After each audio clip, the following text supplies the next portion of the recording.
Welcome friends. एक लंबे इंतज़ार के बाद आज एक बार फिर से मैं आपके सामने हाजिर हूँ। सबसे पहले तो माफ़ी चाहूँगा क्योंकि पिछला एक हफ्ता जो है मेरी तबीयत थोड़ी ठीक नहीं थी, गला बैठा हुआ था और इस टाइम पे दिल्ली में बहुत ज़्यादा कोरोना के केसेस आ रहे हैं। तो उस लिहाज से मैं बहुत ज़्यादा प्रिकॉशंस ले रहा था, दवाइयाँ ले रहा था, बाहर नहीं जा रहा था और अपने आप को बहुत ज़्यादा वर्क प्रेशर में नहीं डालना चाह रहा था बिकॉज की प्रोफेशनल कमिटमेंट्स भी होती हैं और फिर ये काम भी है। तो उस वजह से वीडियो बहुत टाइम से आया नहीं है। It's been around a week. तो उसके लिए माफ़ी चाहूँगा। बट हाँ, मैंने स्टार्ट किया था आईपीएल फीवर एक उसमें मैं डेली आपको बताता था कि उसमें कौन से मैच होने वाले हैं, उन मैचेस में आप क्या बट 11 देख सकते हैं, फैंटेसी 11 क्या हो सकती है, वो मैच कौन जीतेगा, ये सारी डिटेल्स मैं आप लोगों के साथ शेयर कर रहा था। अनफॉर्चुनेटली वो एक हफ्ते से मैं नहीं कर पाया। रीज़न मीन जैसे मैंने आपको बताया कि थोड़ी तबीयत ठीक नहीं थी और साथ ही साथ प्रोफेशनल कमिटमेंट्स के चलते उतना टाइम भी नहीं मिल पा रहा था मुझे। तो नाउ आई हैव डिसाइडेड कि हर मैच का तो नहीं बट जैसे ही हाफ सीजन होता है और साथ साथ मैच सारी टीम्स खेल लेती हैं, उसके बाद आई विल एक हाफ सीजन रिव्यू करूंगा और उसके बाद जब वो टॉप 4 आ जाएंगे फिर फाइनल, तो वो वाला पार्ट कवर करेंगे। अगर आप लोगों को स्टिल फैंटेसी 11 की टीम्स चाहिए और आपको ये जानना है कि कौन सी टीम जीतेगी नहीं जीतेगी, तो डिस्क्रिप्शन में मेरे इंस्टाग्राम का हैंडल मैंने दे रखा है। आप वहाँ मुझे जाइए, मुझे फॉलो करिए और आप मुझे क्या कहते हैं डायरेक्टली डीएम करके भी पूछ सकते हैं। नहीं तो मैं इंस्टाग्राम पे स्टोरीज डालता रहूँगा हर मैच से रिलेटेड, तो आपको वहाँ पे जो प्रेडिक्शंस हैं और जो फैंटेसी 11 हैं वो आपको मिलती रहेंगी। अब बात कर लें अगर आज की वीडियो की, तो जैसा आपने थंबनेल में ऑलरेडी देख लिया है, इंट्रोडक्शन भी आ चुका है आपके सामने। तो जी हाँ, मैं आपके सामने एक बार फिर से हाजिर हूँ द ऑस्कर सीरीज का एक नया एपिसोड लेकर के। और इस एपिसोड में जिस मूवी का रिव्यू हम करने वाले हैं वो मूवी है द फादर। अब ऑस्कर सीरीज एक अगर मैं बात करूं तो मेरे लिए एक बहुत ज़्यादा क्लोज टू माय हार्ट है। रीज़न बीइंग कि मैं वर्ल्ड सिनेमा को बहुत ज़्यादा फॉलो करता हूं एंड आई बिलीव कि ऐसे ऐसे कंटेंट को वहां पे क्रिएट किया जाता है जो आप अगर देखते हैं तो एक लाइफ चेंजिंग एक्सपीरियंस हो सकता है। तो इसीलिए क्या कहते हैं ये सीरीज मेरे दिल के बहुत करीब है। तो उसी सीरीज का अगला एपिसोड आज मैं आपके सामने लेके आया हूँ और आज जिस मूवी का रिव्यू हम करने वाले हैं मूवी का नाम है द फादर, जो बेस्ट पिक्चर की कैटेगरी में नॉमिनेट हुई है। मैं हूं दुर्गेश मिश्रा और आप देख रहे हैं डीएम डायमेंशन। चलिए शुरू करते हैं।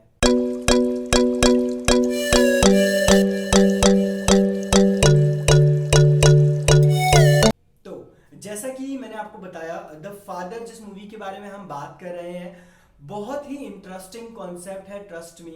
और ऐसी चीज़ें हमें दिखा के जाती है ये फिल्म जहाँ पे हम अपनी ज़िंदगी के कई ऐसे पहलू अनुभव करते हैं जो शायद जब हम जी रहे थे उस समय पर हमने उनके बारे में उतना नहीं सोचा था। Date of birth? Friday, 31st of December, 1937. You're living with your daughter at the moment? Yes, until she goes to live in Paris. No, Dad, why do you keep going on about Paris? You told me. No, I didn't. I'm sorry, I knew. लेकिन जब पीछे मुड़ के देखते हैं तो ऐसी कई बातें याद आती हैं जहां पर आपको ये महसूस होता है कि कहीं ना कहीं ऐसी चीजें या ऐसी सिचुएशंस, मैं बात कर रहा हूं कि जो सर्कमस्टांशियल सिचुएशंस बन जाती हैं वो आपके साथ भी कभी ना कभी हुई है। वो स्ट्रगल जो होता है रिलेशनशिप का, वो स्ट्रगल जो होता है किसी रिलेशनशिप में बने रहने का स्ट्रगल, खुद को हमेशा आपके लिए डिवोटी साबित करने का। तो ऐसा सा कुछ एक एसेंस दे के जाती है ये फिल्म मुझे। बाप बेटी का एक बहुत अच्छा रिलेशन दिखाया गया है, उसमें एक ट्विस्ट भी है, उस चीज़ को आगे कैसे बढ़ाया जाता है नहीं बढ़ाया जाता है, इसी के बारे में आज इस रिव्यू में हम बात करने वाले हैं। शुरू से अगर बात करें तो सबसे पहले मैं बात करना चाहूँगा इस फिल्म के कास्ट की। कास्ट में दो लोगों के नाम सिर्फ लेना चाहूँगा क्योंकि वो दोनों ही मतलब मेन लीड में है। मेन आप कह सकते हैं प्रोटैगनिस्ट और एंटैगनिस्ट का कैरेक्टर वो प्ले कर रहे हैं। तो प्रोटैगनिस्ट जो है द फादर वो है हमारे Anthony Hopkins. Where's Anne? Sorry? Anne, where is she? I'm here. What's the matter, Dad? Strange things going on around us. और एंथनी हॉपकिंस ने जो कैरेक्टर प्ले किया है द फादर का लीड कैरेक्टर, साथ में जो दूसरा क्या कहते हैं उनकी बेटी का कैरेक्टर प्ले किया है ओलिविया ने उनकी बेटी का कैरेक्टर प्ले किया। और यहाँ पर मैं आपको बताना चाहूँगा कि बहुत अच्छा काम किया है उन्होंने। Dad, I'd like you to meet Laura. How do you do, sir? I say you're gorgeous. Thank you. I must say he's charming. Yeah. मतलब अगर देखा जाए दोनों ही कैरेक्टर्स जो है बहुत सूटेड हैं उन एक्टर्स के ऊपर, बहुत बढ़िया काम करते हैं। और अगर आप मुझसे पूछेंगे तो एक अच्छी कास्टिंग की गई है।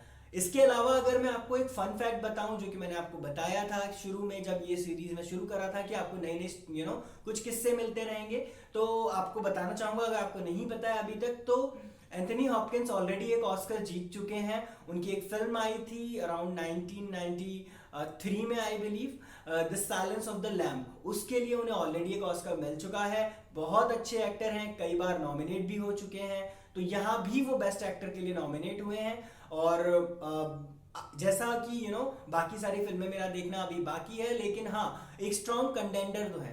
अब अगर बात कर लें द फादर के प्लॉट की, तो प्लॉट इसका बहुत ही ज्यादा आप कह सकते हैं सीधा सा है, कोई ज्यादा इसमें ट्विस्ट एंड टर्न्स नहीं है। यहाँ पे जो कहानी है वो सिचुएशंस बेस्ड ज्यादा है, कहानी कोई बड़ी नहीं है। कहानी सीधी सी है कि एक एक ओल्ड मैन है जो कि एक प्रोग्रेसिव मेमोरी लॉस की सिचुएशन में है। रोज जब वो सुबह उठते हैं तो वो अपनी जिंदगी का कुछ हिस्सा भूल चुके होते हैं। कुछ थोड़े थोड़े समय के बाद उनकी जो याददाश्त है वो चल जाती जा रही है। उनके साथ उनकी बेटी हैं लॉरा, वो रहती हैं और वो उनका ध्यान रखती हैं। और अगर आप देखेंगे तो रोज ये स्ट्रगल रहता है उनका, क्योंकि धीरे धीरे वो अपनी बेटी को भूलने लग जाते हैं। उनकी बेटी का स्ट्रगल, उनके पिता का ध्यान रखना, साथ ही साथ उन्हें ये याद दिलाना कि वो उनकी बेटी हैं, ये अपने आप में एक बहुत बड़ा स्ट्रगल है। कहानी में जब आगे जाते हैं तो एक और आती है बात जहाँ पर ये प्लॉट थोड़ा सा दिखाया जाता है कि कैसे एंथनी हॉपकिंस को ये लगने लगता है कि वो जो लड़की है वो उनके घर में जो रहती है वो कोई उनकी शायद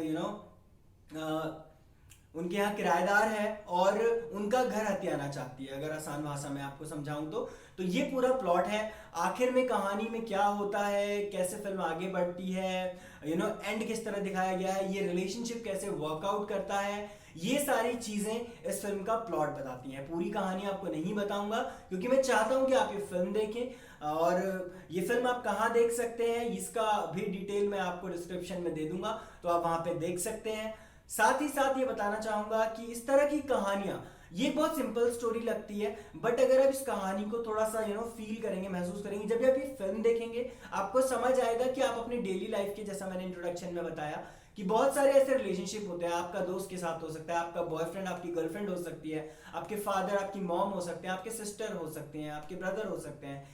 सारी रिलेशनशिप्स कुछ ना कुछ डिमांड जरूर करती हैं और उस डिमांड्स को कहीं कहीं हम फुलफिल कर पाते हैं, कहीं कहीं हम नहीं कर पाते हैं। पर जो हमारा पर्सनल एक तरह से अगर आप कहें कि स्ट्रगल होता है कि आप अपना 100% देना चाहते हैं किसी रिलेशनशिप में, उस चीज को ये फिल्म बहुत अच्छी तरह दिखाती है। फादर और डॉटर का जो रिलेशनशिप का आर्क दिखाया गया है, बहुत ही अच्छे तरीके से राइटिंग है इस फिल्म की, सिनेमाटोग्राफी बहुत अच्छी है। अगर मैं बात करूं कैमरा एंगल्स की, बहुत अच्छे कैमरा शॉट्स लिए गए हैं। टेक्निकलिटी के ऊपर अगर जाऊं तो स्क्रीन प्ले भी बहुत अच्छा लिखा गया है, कैमरा वर्क, लाइटिंग, बीजीएम सब बहुत अच्छा है। ऑब्वियसली फिल्म ऑस्कर के लिए नॉमिनेट हुई है तो इसमें कोई ना कोई बात जरूर होगी। अगर मैं बात करूं फिल्म के डायरेक्टर की, उनकी खास तारीफ करना चाहूंगा। फिल्म को डायरेक्ट किया है फ्लोरियन जेलर ने और उन्होंने बहुत ही अच्छा काम किया है। मतलब एक डायरेक्टर जैसे कहते हैं ना कैप्टन ऑफ द शिप होता है, उन्होंने अपनी जिम्मेदारी को बखूबी निभाया है और हर एक पहलू पे, हर एक सीन पे, हर एक मोमेंट पे वो दिखता है कि डायरेक्टर कितना सॉर्टेड है, डायरेक्टर अपने विजन को लेके कितना क्लियर है। और ये फिल्म कहीं भी आपको ना एक अनप्लेजेंट सा कोई सीन देकर नहीं जाती है, जो कि एक बहुत बड़ा यूएसपी है इस फिल्म का। तो आप लोगों से रिक्वेस्ट मेरी यही रहेगी कि मैं इसका डिस्क्रिप्शन में डाल दूंगा कि आप कहाँ ये देख सकते हैं। आप इस फिल्म को एक बार ज़रूर देखिए। और अगर बात रेटिंग की करूं तो ऑस्कर सीरीज मेरी फेवरेट सीरीज है, बिकॉज की सारी फिल्में मुझे बहुत अच्छी लगी हैं। तो मैं कोई रेटिंग पैरामीटर तो नहीं रखना चाहूंगा क्योंकि जो फिल्म ऑलरेडी ऑस्कर के लिए नॉमिनेट हो चुकी है उसके लिए मेरी क्या रेटिंग रह सकती है। बट हाँ, अगर आप फिर भी एज अ रिव्यूअर मुझसे पूछेंगे तो मैं इसको 5 में से 4 स्टार देना चाहूंगा। 1 स्टार काटने का मेरा कुछ ये है कि कहीं कहीं पर फिल्म आपको स्लो लग सकती है, थोड़ा सा उतना एंटरटेनिंग बज नहीं है इस फिल्म के अंदर। तो उसके लिए मैं थोड़ा सा एक स्टार काटना चाहूँगा, थोड़ा अलग टॉपिक भी है, तो शायद उस टॉपिक में उतना ज़्यादा entertainment, out and out entertainment का कोई स्कोप नहीं था, तो उस लिहाज से एक पॉइंट मैं काटना चाहूँगा। अदरवाइज फिल्म बहुत अच्छी है। साथ ही अंत में आपको बोलना चाहूँगा कि आप लोगों ने अभी तक बहुत प्यार दिया है। 2 महीने लगभग हुए हैं, और टू बी वेरी प्रिसाइज अगर मैं बात करूं तो 8-9 हफ्ते हो चुके हैं। 9 हफ्ते में 124 सब्सक्राइबर हो चुके हैं, तो आप सबका बहुत बहुत धन्यवाद। अगर आपने अभी तक आप ये मेरा वीडियो देख रहे हैं और आपने अभी तक चैनल सब्सक्राइब नहीं किया है, तो प्लीज़ चैनल को सब्सक्राइब जरूर कीजिए, ताकि मुझे मोटिवेशन मिलता रहे कि मैं नए नए वीडियोज़ लाता रहूँ और अच्छा अच्छा कंटेंट आपको देता रहूँ। वीडियो को लाइक कीजिए, शेयर कीजिए, सब्सक्राइब कीजिए, बेल आइकन दबाइए और अपना ध्यान रखिए, क्योंकि सच में फ्रेंड्स कोविड की जो ये वाली स्ट्रीक है बहुत खतरनाक है। दिल्ली में रोज के 25,000 केसेस निकल रहे हैं, लॉकडाउन की सिचुएशन दिख रही है। तो please guys, I request you all, अपने घर में रहिए, मास्क लगाइए, सैनिटाइजर का इस्तेमाल कीजिए, खुश रहिए और अपने परिवार को खुश रखिए। Thank you so much.